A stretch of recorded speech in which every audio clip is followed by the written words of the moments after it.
माझं नाव हनुमंत आऊबा ढोले, गाव आष्टा, तालुका वाळवा, जिल्हा सांगली. मी आज इथं फलटणच्या जवळ आसू म्हणून जे गाव आहे त्या गावामध्ये गो संगोपनाची प्रशिक्षणासाठी आलो होतो. 3 दिवसाचं ट्रेनिंग होतं.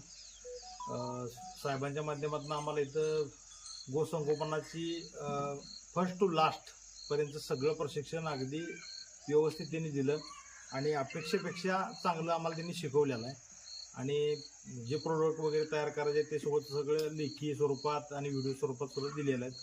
आणि इथनं पुढं आता जी काय आमची एक 10-12 लोकांची बॅच होती, पण मला असं वाटतं की ह्यातला कुठलाच माणूस असा थांबणार नाही. इथनं गेला की 100% गायपासून बनणारे जे प्रोडक्ट आहेत, शेणापासून, गोमूत्रापासून, ते सगळ्या जे काय असतील ते सगळे तयार करतील. आणि 100% त्यांचं जे शिक्षण आहे, प्रशिक्षण आहे, ते एकदम जबरदस्त आणि मला फार आवडलं.